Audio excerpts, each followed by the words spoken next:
La dernière étape connue de tous, je pense, c'était la question sur l'extradition de François Compaoré, qui a été demandée, obtenue, annulée par la Cour africaine et la Cour européenne des droits de l'homme.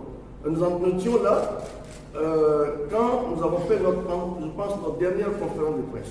Notre position était la suivante. Nous avons toujours dit, je pense que les familles sont avec nous dans cette même logique, c'est de dire l'idéal serait que M. François Compaoré puisse comparaître pour ce jugement, parce que ce qui est recherché essentiellement, c'est la vérité et la justice dans cette affaire.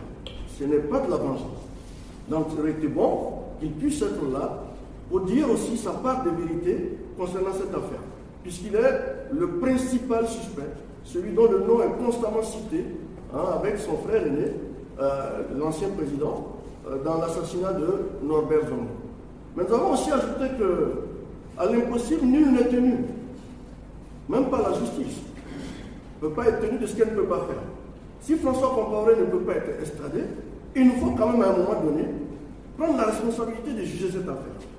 Et ça se fait, ça peut se faire, la loi le prévoit. C'est comme l'a dit le président, on peut juger par contumace, donc par défaut, la personne n'étant pas présente. Nous pensons qu'à ce stade actuel, il serait bon peut-être d'y aller. Maintenant, quel est l'obstacle?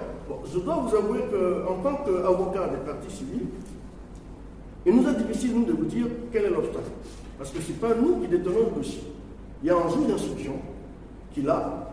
C'est lui qui devrait pouvoir aujourd'hui dire à l'opinion burkinabé et peut-être internationale qui est intéressée par ce dossier où on en est et pourquoi on peut le juger ou on ne peut pas le juger.